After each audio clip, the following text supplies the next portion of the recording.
We'll try and get the right subject today.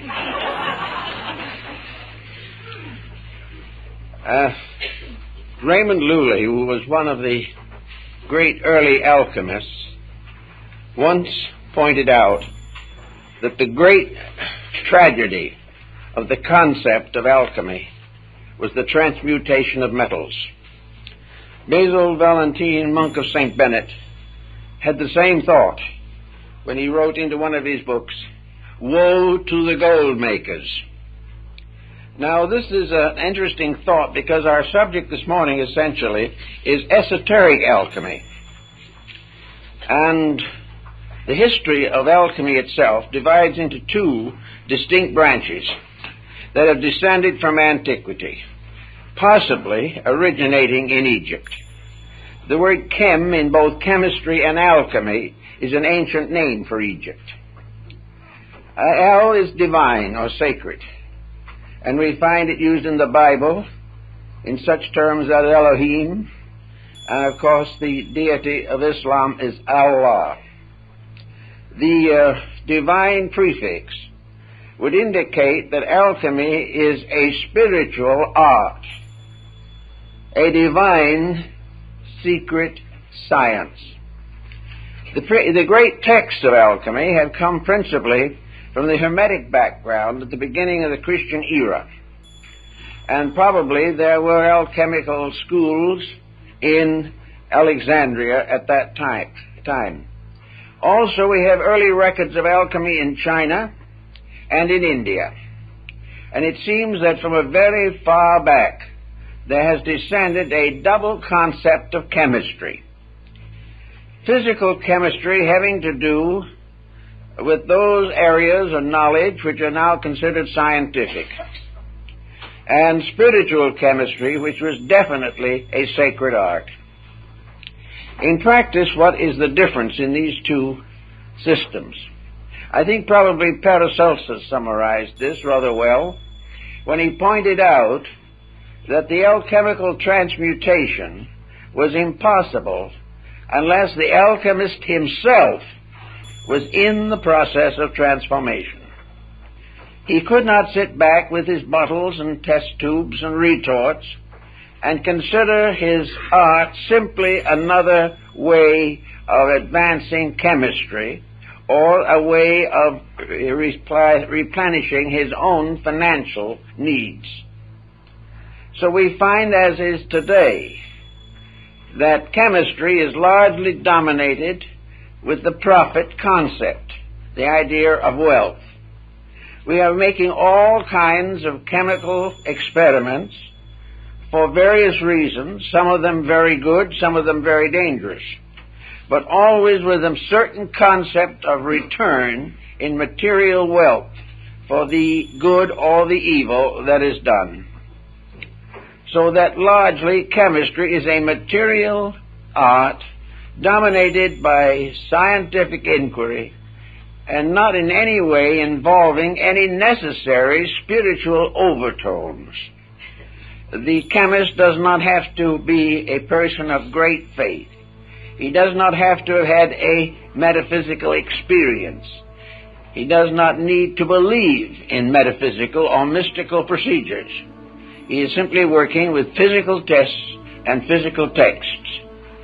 The alchemist, on the other hand, is an entirely different type of person. In the history of alchemy as it is descending to us, most of the alchemists were very pious people, deeply religious, and convinced that their advancement of science was a spiritual contribution to the well-being of society. The alchemist was concerned with the advancement of his own inner life. Jacob Boehme used a number of alchemical terms in his mystical writings, and these have been very confusing to modern students of his work. But actually, the use given by Boehme in most cases is probably the original intended usage, namely that it is all part of a great system of human regeneration, that it has nothing to do whatsoever with the advancement of worldly goods or worldly position. Now in Europe, the alchemists got into trouble, very serious trouble, and were persecuted and in many cases put to the rack and tortured to death. Why? Because the rulers or avaricious leaders wanted the secret of gold making. So the moment the alchemist himself began to publicize this part of his belief, he immediately opened himself to persecution.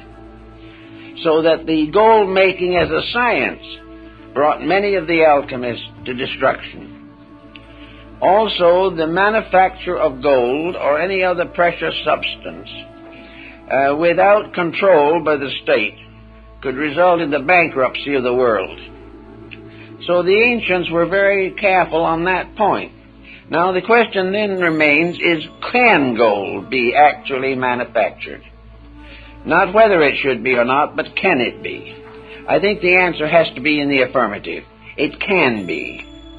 It also is obvious from recent experimentation that the subject could be advanced, and in the course of time it is probable that artificial metals can be created by chemistry and by the various forms of progress that we now have in the sciences. But this is not the real purpose of alchemy. And where the chemists all get together to raise their own level of economic living, the science went into a very desperate prostitution. It was not for that purpose at all.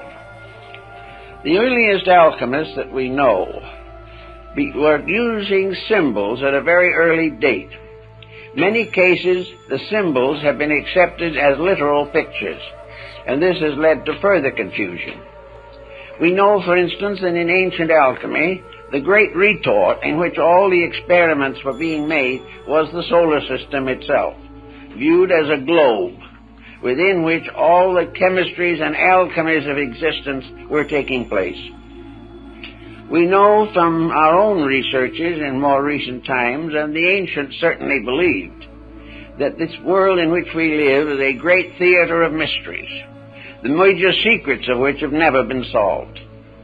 That actually the world is a strangely complete thing, within itself containing everything necessary for the infinite perpetuation of itself. And this condition goes on rather peacefully and naturally until human ambition and avarice take over. The ambition of the average modern person is involving fame, distinction, or wealth. Therefore, he immediately is using knowledge for the formation, directly or indirectly, of gold. He may not make the gold in the retort, but he will sell secrets or sell scientific developments which will bring him rich financial rewards.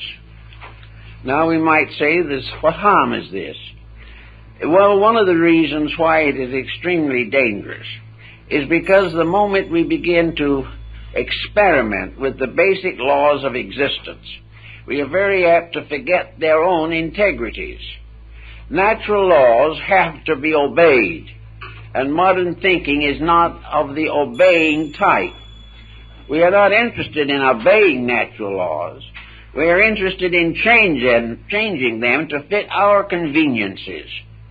We want to use natural law to exploit the universe in which we live. And as a result of that, we are constantly in trouble and are in the same dilemma that burdens the alchemist. Many years ago, we had an amateur alchemist here in Los Angeles. He was a delightful old German gentleman, and for a prosaic living, he worked in a cheese factory. Now, he wasn't hoping to transform cheese into gold or anything of that nature, but he was experimenting on the side throughout most of his life, trying to work out these strange and mysterious formulas that had descended to him from the past.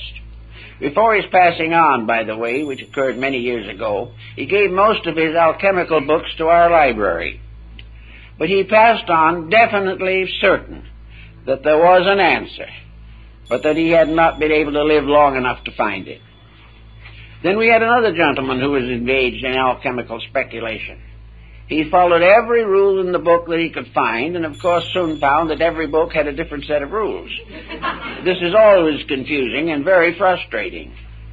He went on and on and on, using every contrivance of physical knowledge. He bought a lot of apparatus and instruments. He followed hunches and hints, and he kept on going, and he was always on the verge of a great discovery, but it never happened.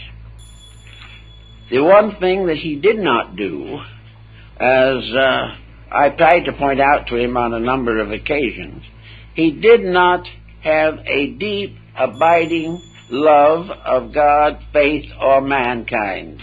He was simply an intellectual, convinced that a science could be made to work. But what the science meant in terms of his own character never seemed to occur to him.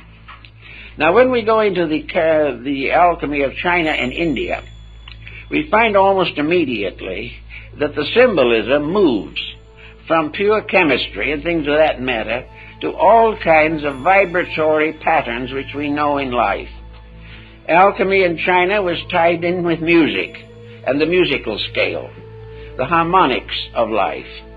The ancient Greeks of the Pythagorean period combined all their knowledge of cosmogony and the actual reformation of man into a great mathematical formula, which was never to be taken literally, but was to become almost like a mantra, a sacred statement, which if obeyed could produce tremendous results. Also, as we went along through the different systems, we find that Hermetic philosophy became involved in alchemy. The Hermetists of Alexandria followed a mysterious being known to them as Hermes Trismegistus, Hermes the thrice greatest. Who he was, when he lived, no one seems to know. Whether he was a production of symbolism or perhaps a great alchemical adept of some ancient time, we do not know. But in Hermeticism, we begin to sense the beginning of the transmutation of man as the essential purpose of the great alchemical procedure. In Europe, of course, it was necessary to be more careful in the promulgation of some of these beliefs because of the bitter opposition of the clergy. The clergy sensed the fact that in some way alchemy was a religion, and they were therefore quite sure it had to be included among the heresies. As a result, however, of the motion of Arabic knowledge into Europe, the alchemical secrets passed to keeping of persons like Paracelsus and Kuhnroth and Valentine, and these persons gained their knowledge of the alchemical processes largely from Constantinople and Baghdad. This, of course, meant still more, that it had to be held in secrecy against the persecutions and martyrdoms that were popular at that time in Europe.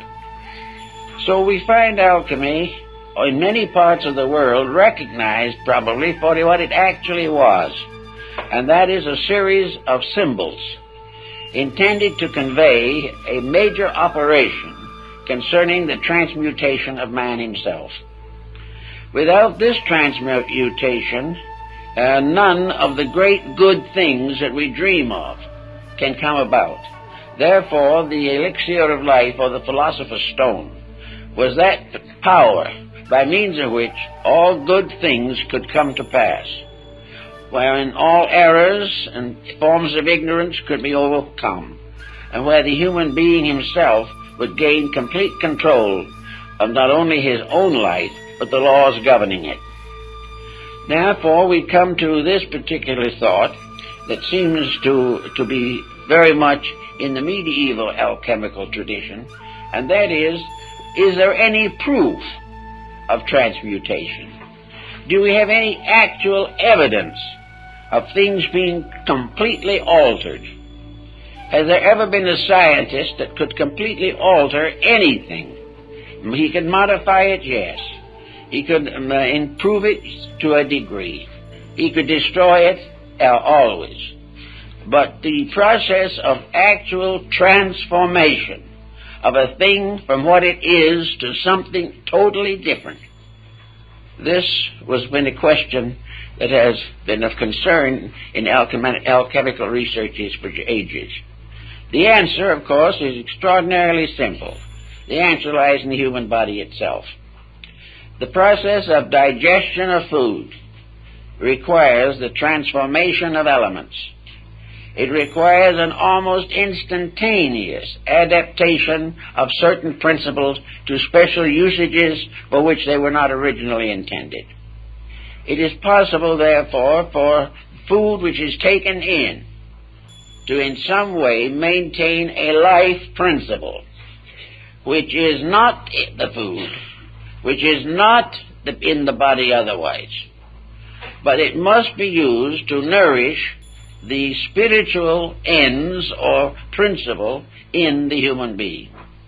Therefore, the bread and butter and the cheese and milk keep alive something that is not any of them.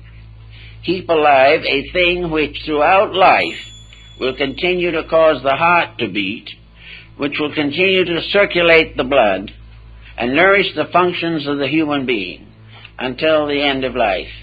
Therefore, out of what goes into him comes out of him arts and sciences, poetry and music, philosophy and science, religion and economics. They all come out of someone, and that someone is nourished by the food, by the atmosphere around him, by water, and by the rays of the planets and the light of the sun and moon. Therefore, the wedding of the sun and moon in alchemy is very important. Not because we're going to have a wedding up in the sky of the two luminaries, but because we're going to have a union of the principles for which they stand inside of the human body itself. So we have the amazing recognition that one life flowing behind all forms and made available through nutrition to every living creature. We find, consequently, that from the harvests in the fields, that a world is nourished, and those who eat these harvests become proficient in many forms of activity. Now, this, in a sense, is a problem that we find in the Christian doctrine of the Eucharist. Here we have a problem of the divine blood. And in alchemy, this divine blood is the elixir of life. How this divine blood operates is not clear to many people. But in some mysterious way, universal life supports living things. And these living things may never be aware of the source of their own nutrition. And in a mechanistic era such as ours, they do not care about the source of their nutrition. All they want is to keep on going. Now, out of all this has come a new concept of nutrition also.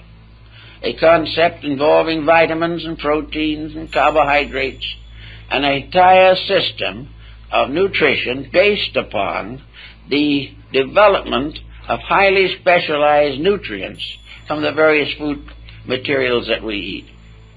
That all these food things have something to do with the maintenance of the various structures of the human body. In this sense of the word, there is an acceptance of alchemy without any understanding of it. Here we have the realization that nutrition does do the work. But how this nutrition does it, and why it does it, and how one general type of nutrition can maintain an infinite diversity of creatures is another problem that is difficult to understand. One of the problems, of course, is that the nutrition must be regarded as conditioned to the creature which is receiving the nourishment. So we have within our own bodies an extraordinary laboratory, a laboratory the mysteries of which we haven't begun to touch. A laboratory in which every type of nutrient is made available to every type of living thing. And all this happens without a chemist sitting somewhere and arranging it all. We can, in nutrition, have someone who can help to make it practical, who can prescribe various materials for our common nutrition and for special emergencies that arise. But prescribing them is not creating them, and prescribing them is not understanding them.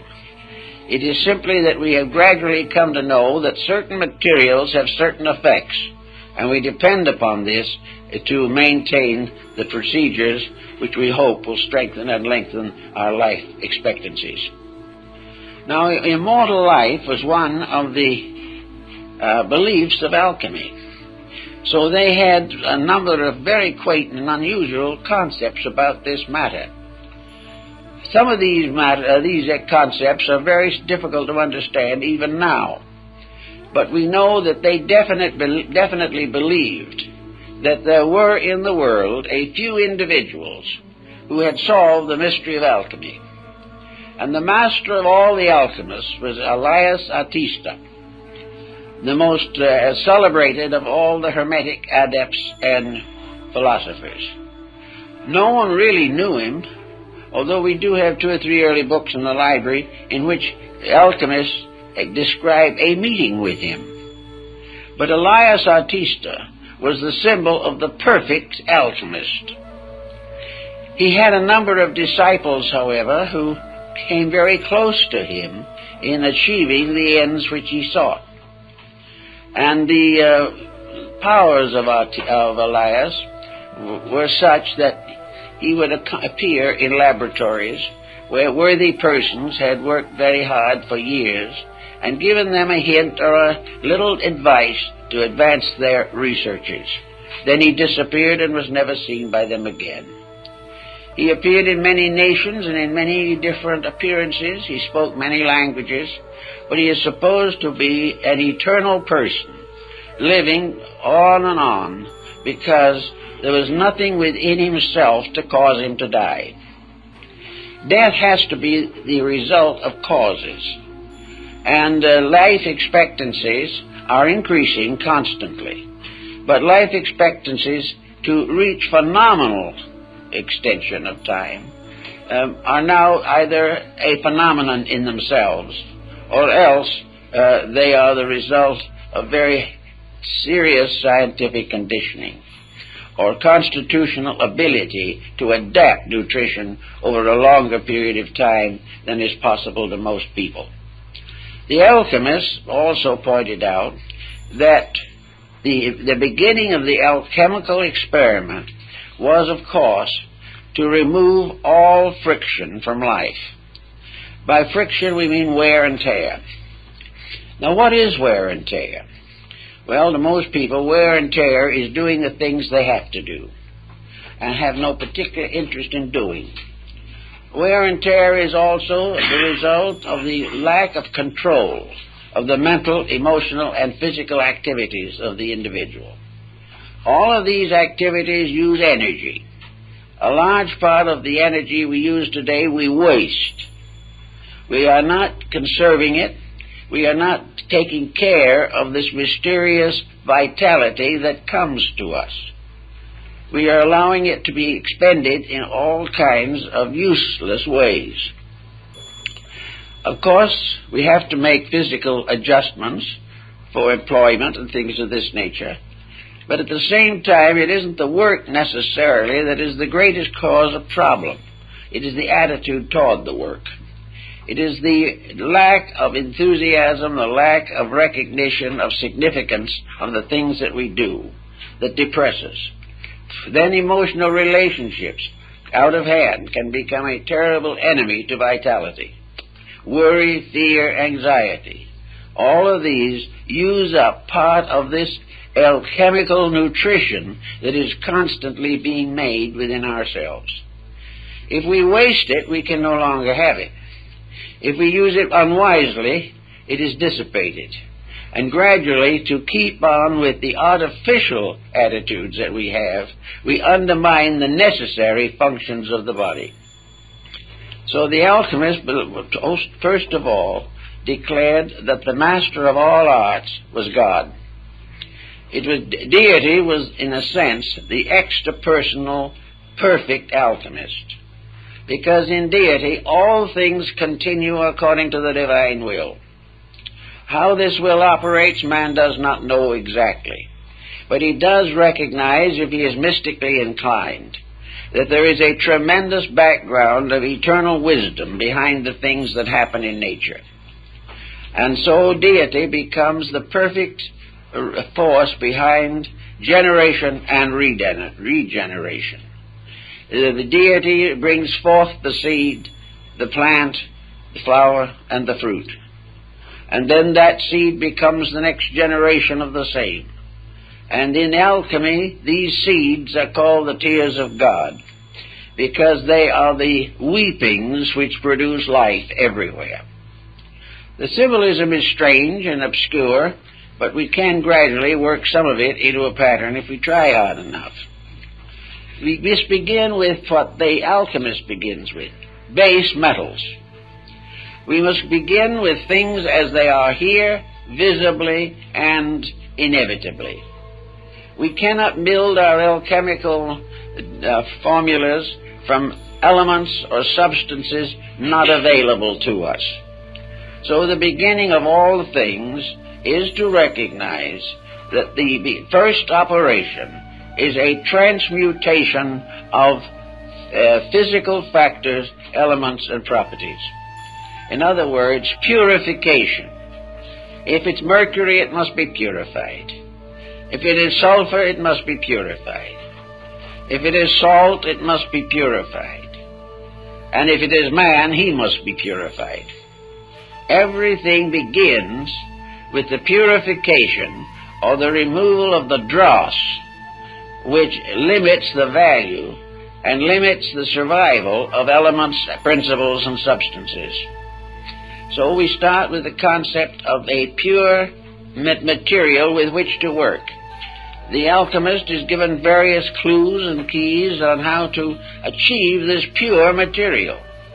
He might assemble it under certain aspects of planets. He might wait until the moon shines upon the water before he uses it in his test tubes. He may do all kinds of things. He must purify, first of all, by gathering his materials from pure sources, as much as he can.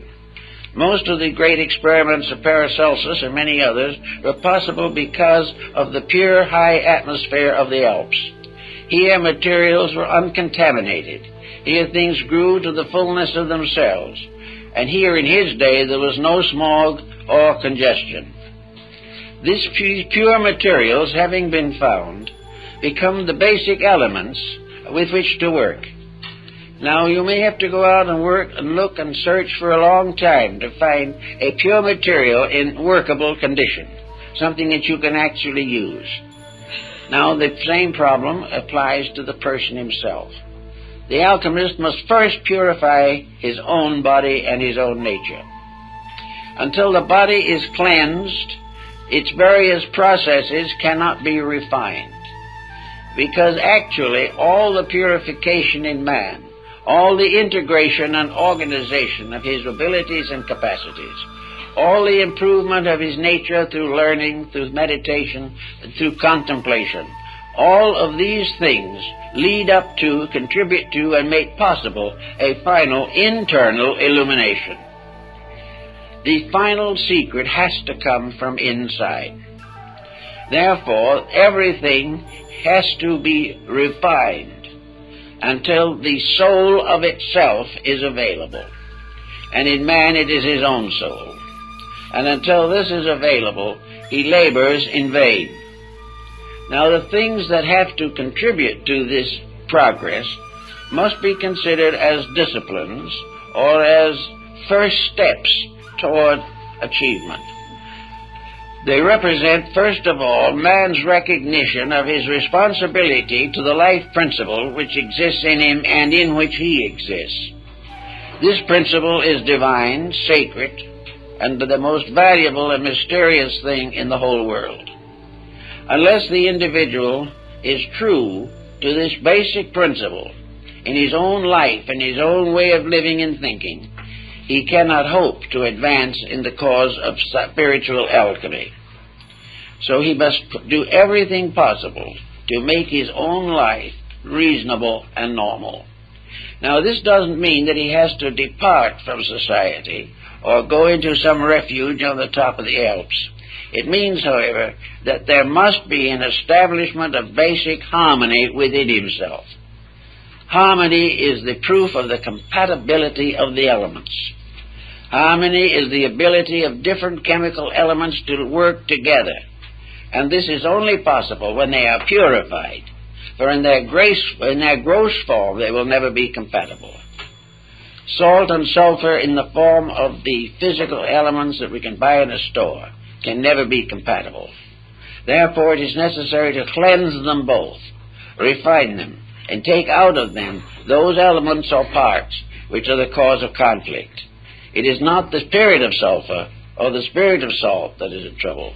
It is the crystallization around it, by means of which it becomes in conflict with other similar crystallizations. This, we know, then, is what the ancients believed to be the creation of peace within the self. The alchemist must put his own house in order. He must begin by realizing that he is actually searching for something that is in its substance and essence completely sacred. For any other consideration is going to damage his probabilities of getting it. Now, the alchemical procedure that is most commonly known is relating to two distinct ends. One is the creation of the philosopher's stone, and the other is the brewing of the philosophical medicine, the elixir of life. So the stone in itself represents the body of wisdom purified, and the universal medicine represents the soul. The medicine of immortality must be derived from things that have a birth and death within themselves. In other words, the nutrition that is given off may cause the primitive element to be lost, but its power goes on. It does not die. It simply reincarnates on a higher level. For when we take into ourselves basic elements, they are reborn in us, and therefore pass through a process of evolution as they are used by the human being to maintain the economy of life. So in the beginning, the alchemist must find a quiet place to work. He must have his little laboratory. Well, laboratory in his day was a furnace, a fireplace, a bunch of bottles, and a few old books to guide his way. But to us, the laboratory is actually a body so free from interference and confusion that he can retire into it when he so wills. In other words, the laboratory is his own internal, not his eternal, but his internal. It is that part of himself which is always capable of being reduced to a harmonious situation. The personal life must be basically harmonious. Now, a lot of people feel that this is not possible, that there is no answer to all these grievances and griefs that beset us and affect us. But the alchemist says, you're after the most valuable thing in the world, and if you're hoping to get it, you must earn it. You must make adjustments that will never be required of anyone except for this purpose. So to create a quiet place within the self for the contemplation of the symbols of regeneration, this is very vital. It does not mean, however, that the person has to become a constant celled monk or mysterious acolyte. He does not have to retire from life. He simply has to retire from confusion.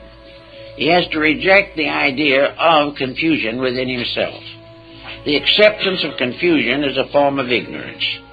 It is not real, but we all are subject to it. But confusion also means waste of energy, waste of time, depletion, and inability in that state to contact a deeper and higher part of ourselves. This we find in our Oriental philosophies in the series of Yoga and Vedanta. Here we find the mystery of the chakras, And the chakras are the 7 seals of revelation, and the 7 seals of revelation are actually the 7 sacred metals of the alchemical transmutation. It's all part of one thing. But if the Orientalist wishes to practice yoga, it is very important for him to first of all recognize that he is not practicing it in order to gain power to dominate somebody else. He is not practicing it in order to free himself from the responsibilities of living. He is practicing it because it is a way ordained by deity, by means of which the wanderer returns home to the spiritual homeland from which he came. It is a part of a journey, and the journey up through the chakras and up through the Sushumna Nadi are all journeys toward reality, toward the self, toward the infinite, which we are all seeking to understand. So in alchemy, the quietude is the same as that recommended for yoga, to find a quiet place. Now, in Tibet, there used to be an old monastery where they had a very nice idea of how to train an acolyte in quietude. They had him sit under the temple bell and rang it all the time, until most people would have gone completely crazy. But he was supposed to sit there and be so peaceful that it was incredible. He must reach a point where that clanging meant absolutely nothing, or in which finally he was able to hear in this clanging the voice of God. There had to be a complete indifference to interruption. An indifference which did not mean to neglect duties, but it meant to curb abuses of all kinds. So the alchemist also had to learn to achieve an absolute quietude that was not negative. He was not looking for a psychic revelation. He was simply finding peace, which is the foundation of growth. After a certain length of time in this allotted labor, he was able to quiet his nature, to release from it certain basic powers already available to him, because he also has within himself the 7 seals of revelation in the forms of the vital organs, the various ductless glands, the various systems of the body, the composition of the blood, and the 7 orifices of the heart. And it is in this Shaptapana cave, as Buddha pointed out, of the heart, that the great mysteries are revealed. So the heart becomes also part of the alchemical paraphernalia, by means of which the individual receives finally the full support. Also, of course, the alchemists used as a symbol of their achievement the lamb with the cut throat and the blood pouring from it, because of the idea of man being saved by the blood of the lamb. Now, the blood of the lamb in this case is actually the Eucharistic vitality, which arises from the absolute sacrifice of all forms of negation and the purification of the life that flows to us through the wonderful possibilities of the infinite itself. Now, after getting nice and quiet about these things, the body being as much at rest as possible, we soon come to another very important decision. For this purpose, the body can be considered alchemically the power of the moon. And this body being subject to all kinds of digestive and assimilative processes, the lunar energies work for the maintenance constantly of the peace of the flesh. And the individual has to cooperate consciously with this process if he wishes to proceed further. Now, having gotten a little bit of control of the body, we make usually a very disheartening discovery, at least for the beginning. And that is, essentially speaking, the body, which is the earth of the alchemical experiment, didn't really do us very much harm in the first place. It wasn't the flesh, but the dweller in the flesh that was giving trouble, nearly always. The flesh was not, it was the victim. The flesh was being scourged daily. It was being constantly beaten like some faithful animal by the ambitious, self-centered driver. So the next thing was to find out what this driving force was. And the moment we do that, we begin to get into the fire principle, which is emotion. Now, emotion is life. The energy behind emotion is magnificent, it's divine. But the use we put to it is miserable in most cases. Emotion is when we get mad, angry, jealous, our ambitions run wild, we don't like people, we don't like things, we can't stand the daily problems of life, and we become beautifully and systematically neurotic. So with all these disagreements within ourselves, our emotions are constantly battling us. If the moment we sit down somewhere, a negative thought floats in, another idea comes along, and always there is this temptation, if I'm going to work this hard, what am I going to get for it? This is one of the major temptations. Those working truly for the good of the great alchemical mystery are not concerned about what they are going to get for it. They are concerned only with the fact that it is the spiritual and moral necessity of their lives, that it is that for which they were intended in the first place, and the only thing they're going to get for it is release from the absence of it, release from the pain and misery of trying to live without it. So the emotional factor, which beats the body, which uses up a very large part of the energy which the body is able to manufacture, is a constant wasting of life. It is a wasting of the divine power. It is actually the body being perverted and being mismanaged simply because we want to do what we want to do. Now, behind this little mystery and this little problem lies thousands of years of tradition. We have always supposed that when we were unpleasant, we had a right to be. We also believed that when we wanted to think something nasty about a person, it was our privilege. Or if we wanted to be angry and go into warfare, that was also a right that was inalienable. So out of emotional excess on the personal level are all the temper fits and poutings and psychoses that we most dread. And on the larger world field of the great alchemical retort, this use of emotional energy is war, crime, and all the difficulties that we most fear. So in a small way, we have to heal war by getting rid of our own conflicts, getting rid of our own hurt feelings, our own offenses, getting rid of those things we want to do which we know we can't, and the extravagance which demands that we accomplish the incredible or be miserable. We have to get our attitudes and our emotions down where they're reasonable, and we have to use them reasonably and beautifully.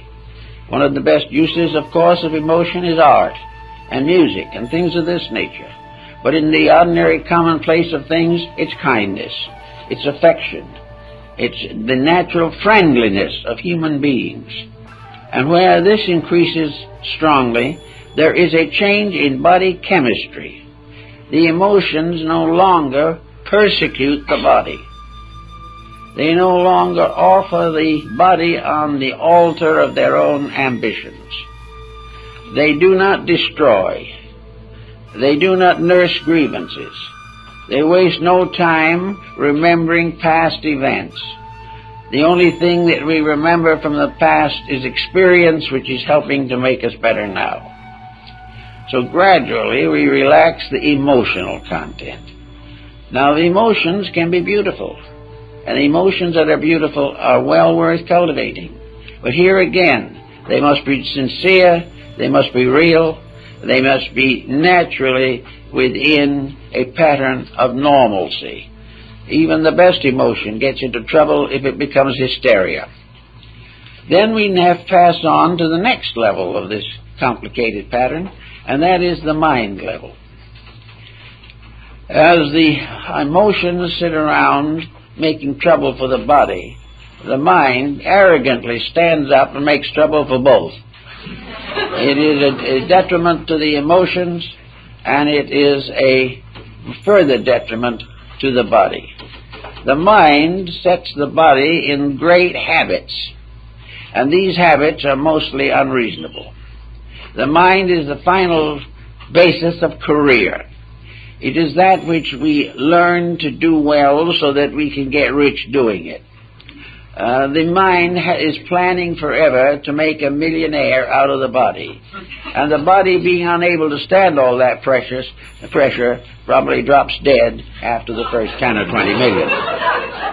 This is the problem of the mind also, argues and debates. It's the mind that sits up to neck in politics, regardless of whether any of the candidates are worth voting for. The mind is the basis of telling other people how to live when we don't know how ourselves. And the mind is that which comes to the conclusion that the more we accumulate, the happier we are, when every day this is proven to be an absolute falsehood. So all these problems, the mind has got to be brought down to what it was intended to be, a sort of psychological bookkeeper. The mind is not the master of life, although we have allowed it to become such. The mind is simply a very useful secretary, able to keep the ledgers balanced, and now we're giving in all the minds courses in computerization. But it's going to be a long time before we use these computers to find out what's wrong with ourselves. And we may sometime. It may be someday that we will have to fight it out with the computers, because they may be more right than we are. In any event, however, the mind is a constant cause of agitation. Its ambitions and appetites know no bounds. And very often it forms a very difficult and unfortunate partnership with the emotions. When the emotions justify an attitude, there is definitely a bad situation. When the emotions fire the mind, that's one problem. When the mind rationalizes the emotions, that can be another. In all these problems, the only answer is gradually to recognize the ascent of the being through these conditions.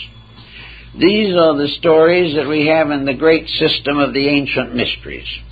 The rites of Elysus and Dionysus, the rites of Horus and Isis, the rites of Buddha in India, China, and Japan, were always arranged in three basic steps.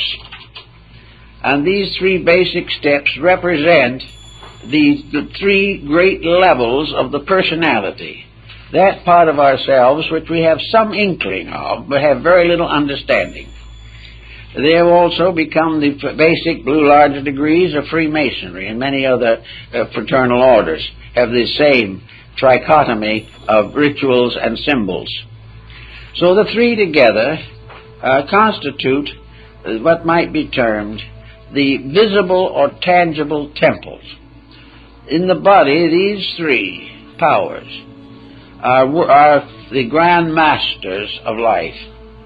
They are the ones upon which nearly everyone depends for survival, for continuance, for the fulfillment of purposes. If we can't solve it physically, try to solve it emotionally. If that fails, try to explain it or rationalize it mentally. Then if all of these things fail, we're at a kind of a wit's end. Sometimes we simply drop back and they say there is no answer, and return to the more familiar things.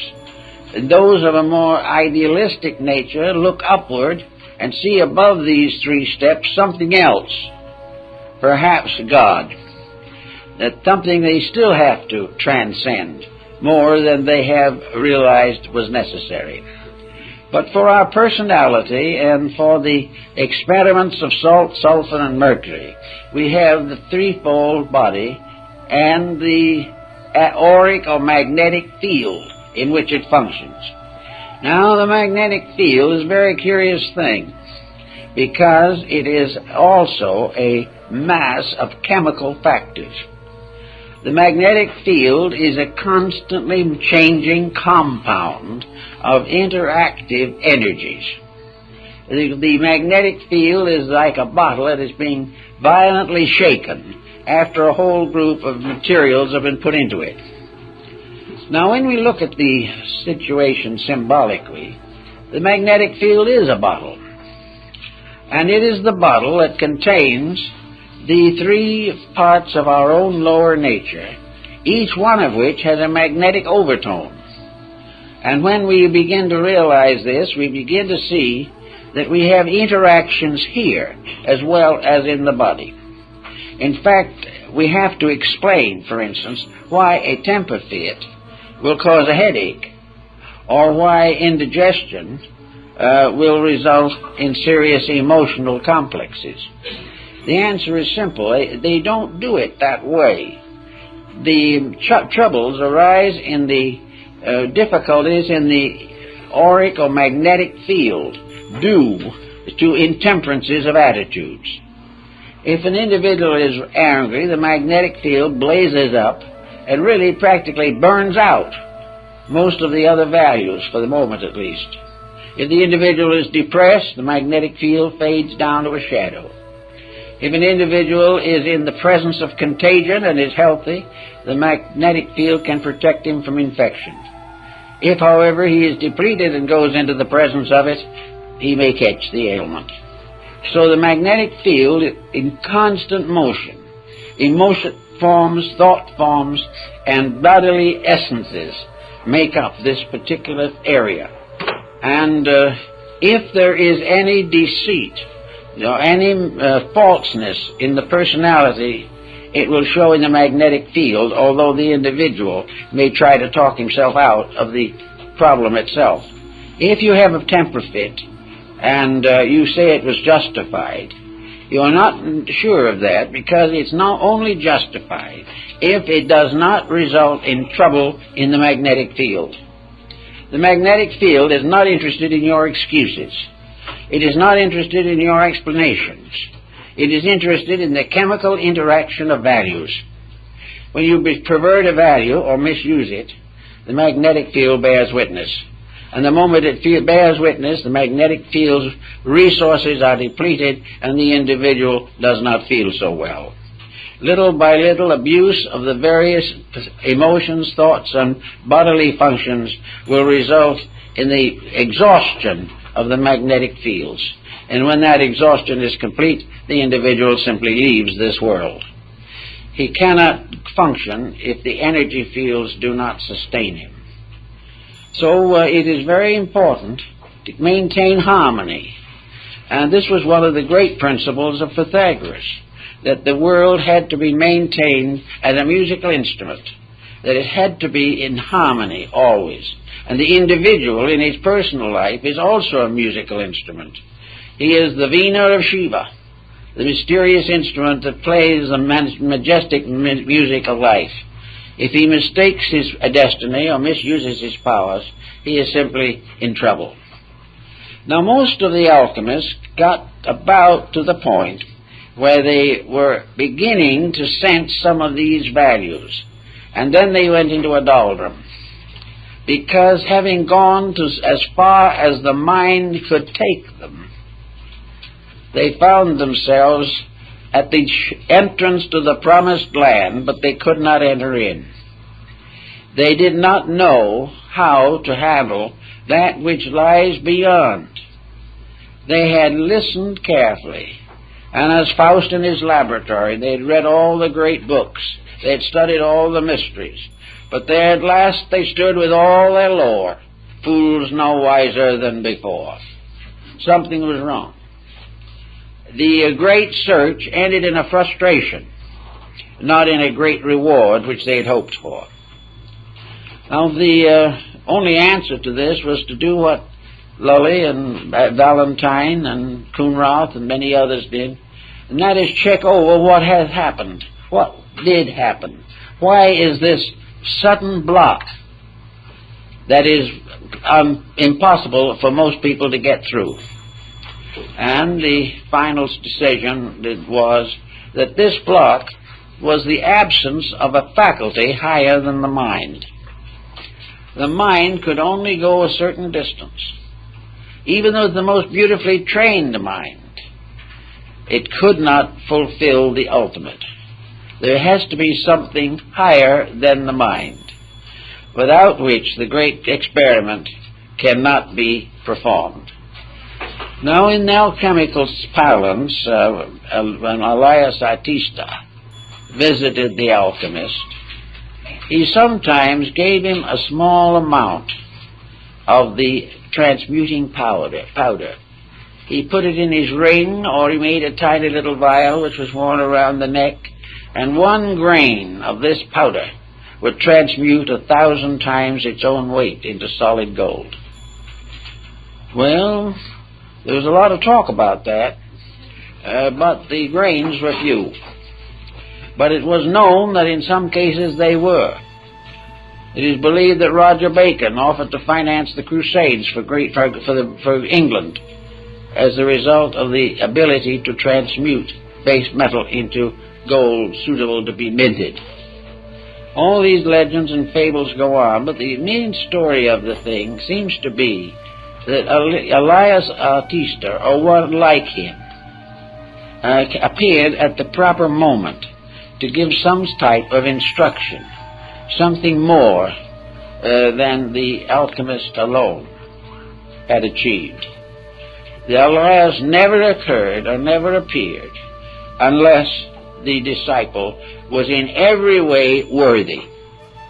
He would never help any alchemist out of his own mistakes, but he would help him to progress beyond a sincere effort to a greater degree of accomplishment.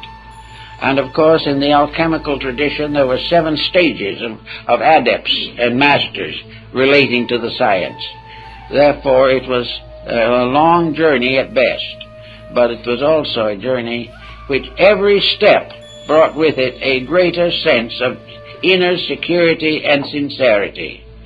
With the beginning of the 4th step, under the leadership of a guide, or by means of this mysterious tincture, the alchemist received his first evidence that he was going to ultimately succeed. He received the inner message that the labor was not in vain. It was from a hope in the first 3 to a kind of mysterious, mystical certainty in the 4th level that made it possible for him to go on. So this 4th level was found, and of course we find in alchemy the life of Christ is an alchemical formula. We also find, according to the Kabbalists, that the Song of Solomon is also purely a chemical formula in disguise. But the Christian formula of the Christ mystery places Christ as the final achievement of the universal medicine. And in the alchemical symbols, figures of Christ, also of other saints, appear in the bottles to indicate that this was the intention of the story, although most people didn't realize that fact. So in the 4th step, we come to the next thing, and that is the beginning of an integrated mystical experience. In other words, the 4th step was the awareness of the soul. It was what in Indian philosophy is the Buddhic state. It is the state of the individual suddenly becoming rational inside himself, achieving a sense of reality superior to thought, and also becoming for the first time capable of directing his own efforts by the very divine power within him which he was seeking to release into manifestation. So in the ancient Hermetic mysteries, the soul was the symbol of the Elias Artista, the adept. It was the one power in man capable of becoming the internal instructor, capable of becoming the source of inner enlightenment that cannot fail. Now, in the In the system of the alchemy, the cultivation of this soul power is perhaps most clearly defined in the writings of Böhme, the German theologian, mystical shoemaker, who was one of the greatest mystics of the Protestant world. Böhme was the one who finally realized that within himself was the adept. The adept was not somebody wandering around outside. The adept was the adept self, more or less in the same spirit of leadership that we find in the psychology of Carl Jung, where the teacher, the inner teacher, becomes the symbol of the master alchemist. In this particular phase of the subject, light begins to shine from within. Light begins to clarify things.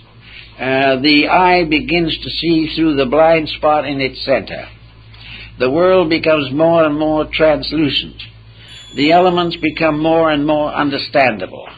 And instead of seeing nothing but bodies, the intuitive mind gradually learns to see nothing but qualities. And the intuitional mystical experience is one in which the individual, looking at things, sees them as they are, and not as he has thought them to be.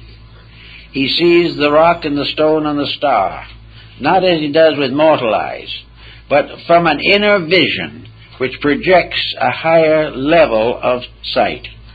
In other words, to make it a little clearer, all things that exist have not only the visible forms of their existence, but the invisible forms. Each rock and pebble, each twig and flower is not only a physical thing, but a metaphysical thing. With the mind, emotions, and bodies, we see the physical thing, we pick them up, and we make a bouquet of flowers. With the psychic power of the soul, we see the psychic bodies of these things.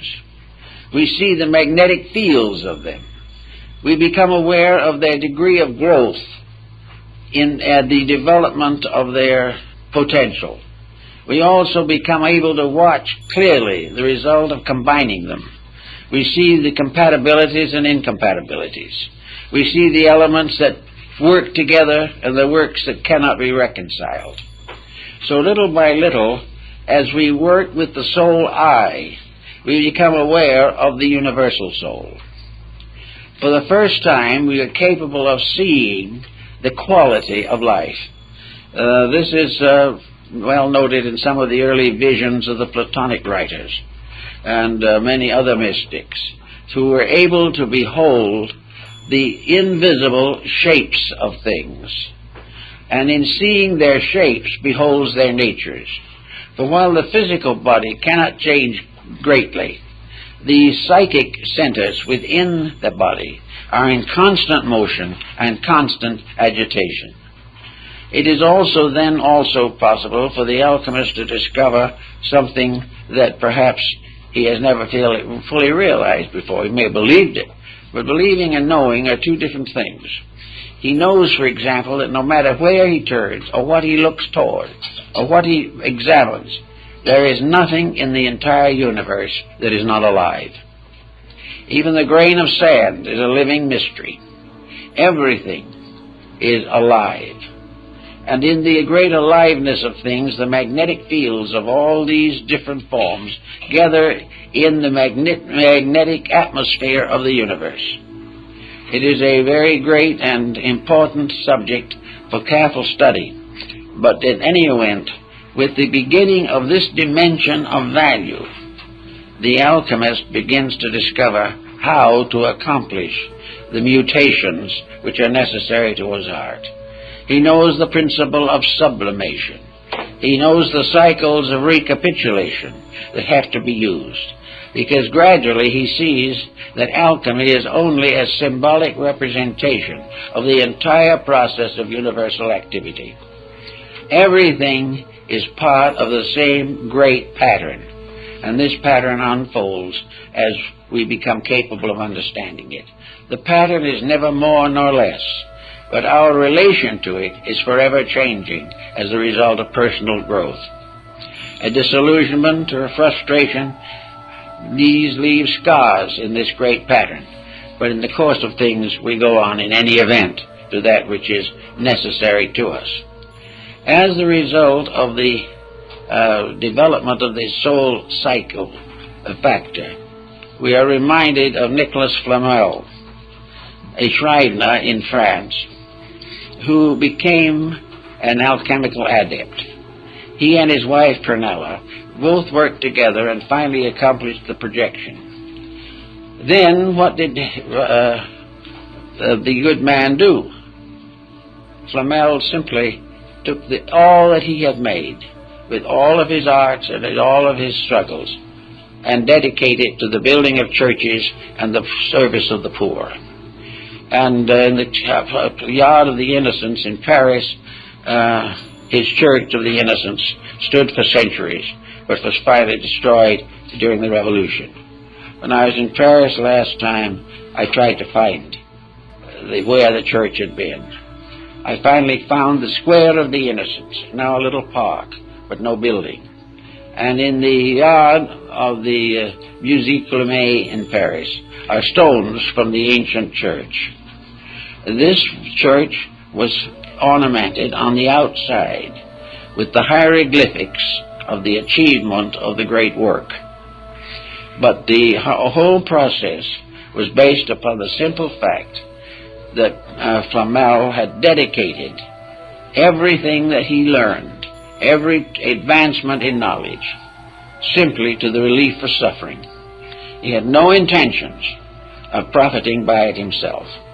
This is probably why he was one of the greatest of the European adepts, and why after he was supposed to have died, he simply retired into the Near East, where he was seen centuries later.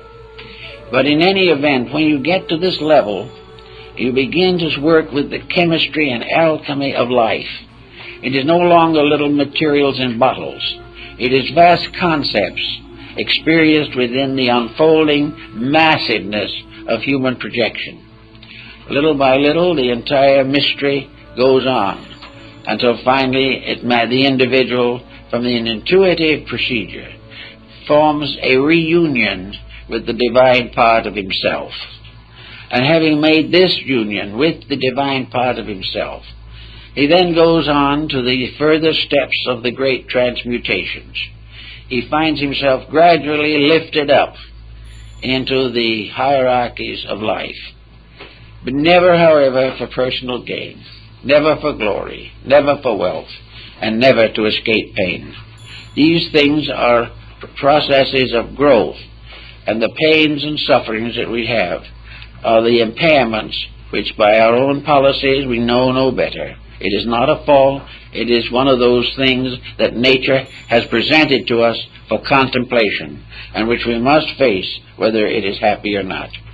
But in going on and on, we gradually find the part of alchemy in the great universal plan of things.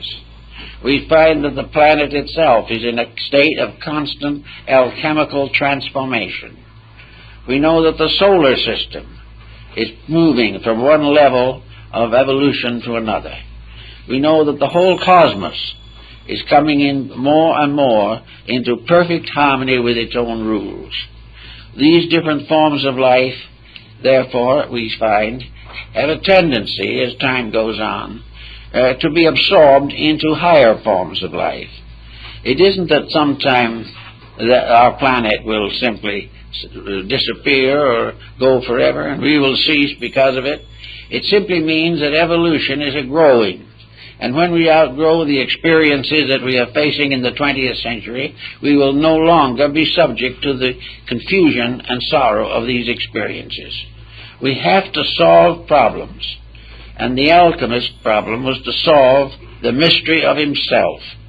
He had to find ways to outgrow his own limitations. And various systems have advanced for that. Religion has attempted exactly the same thing. Philosophy has attempted it. Science will someday attempt it, because science will have instruments by means of which many of the great mysteries of antiquity can be solved. But regardless of the motive behind it or the methods used, the whole answer is the gradual transformation, called transmutation, multiplication, and finally projection of the great work. This is a sort of a marvelous wonder world of forces and values which work together in the music of the spheres, as was Pythagoras called it. A universe of infinite integrity, infinite beauty, and infinite wonder. A universe which exists within ourselves as a potential of all of these things. For there is nothing in the universe that is necessary to man that he does not possess. And it is perfectly possible to conceive the ultimate unity of man and the universe, not by him ceasing to be himself, but by outgrowing what he has come to consider himself, which is another pretty little problem that we all have to face. We all think of ourselves as we are. We think of ourselves looking in the mirror and seeing exactly what we are. We look in and we see a face that is fairly reasonable. That's pretty good. If it's too unreasonable, we try to do something about it. We look around us and we see our clothing, we see our friends, we see our associates, and we see ourselves as a kind of creature, just as we are. And with the mental and emotional levels of vision, we see the inside the way we think it is. For the outside, we have to depend on X-ray.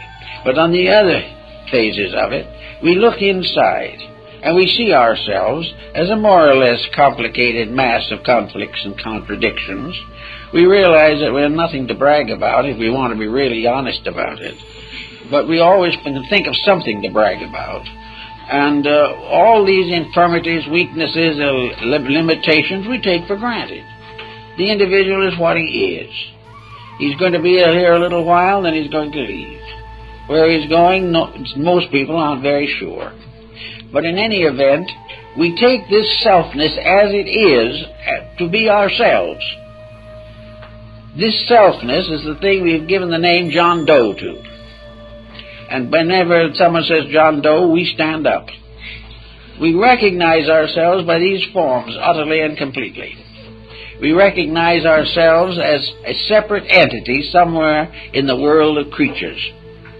And it never occurs to the average person that there is any real reason why he should be anything else except what he appears to be. There's no reason why he should give up all his pleasures for something he doesn't understand.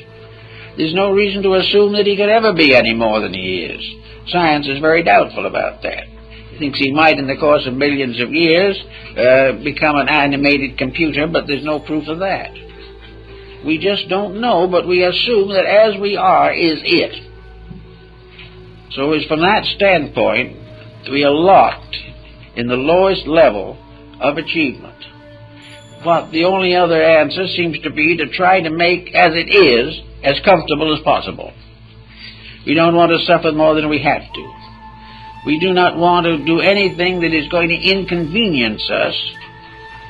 We want to go along as well as we can until we leave. Well, this, of course, is a lack of aspiration. And there has to be some aspiration or nothing works. Therefore, it becomes very necessary for the individual to sense that there is something more that he can become, or he will stay the way he is. No amount of education can get him out of it, because education can only help the mind, but the mind cannot get at the fact. So out of growth, out of friendship, kindness, experience particularly, we have to gradually release the soul power, the overself of Emerson.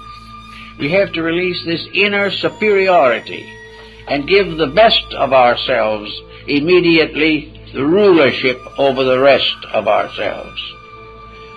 Plato said that in the philosophic empire, the wisest lead, and those not so wise are still wise enough to follow honorably.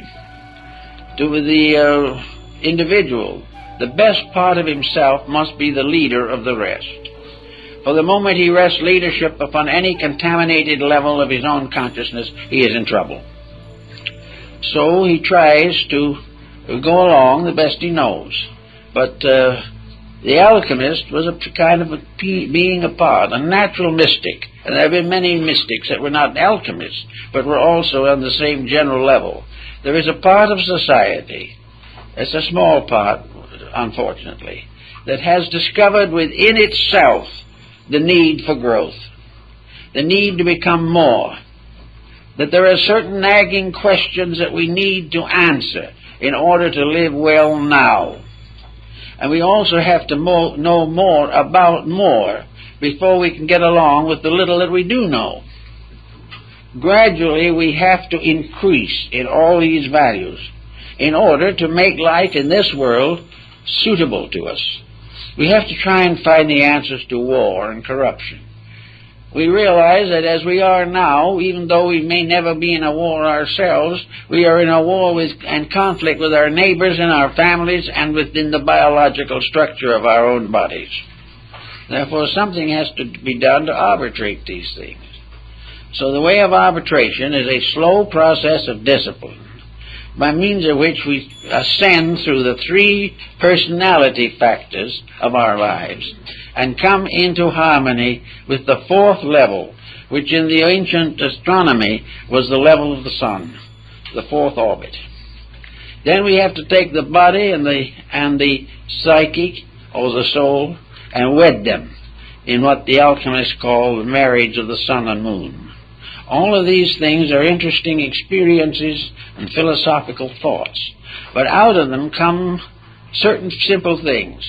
Alchemy is nothing more or less than a dedicated effort to find out where we came from, why we're here, and where we're going. It is also a science by which all sciences built in selfishness can be rededicated to the common good of humanity. It is a way of applying all that we know to all of the problems that we must solve. Gradually, step by step, we become more knowing, more useful, and more helpful.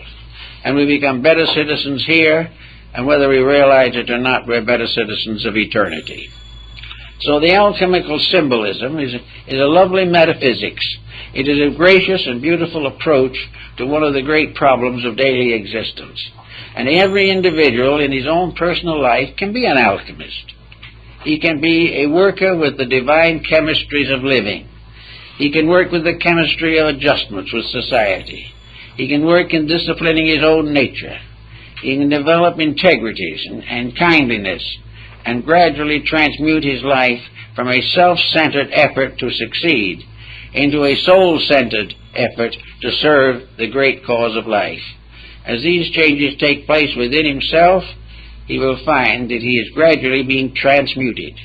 He is being changed from a mortal creature to a divine being, which was always there, always within him, but which was locked by the limitations of what we might term natal ignorance, the ignorance of a life growing up that has to grow to know, has to develop its own potentials in order to be able to learn, and which, one way or another, by the problems of life, will ultimately be impelled to dedicate itself to the search for that which it needs to know.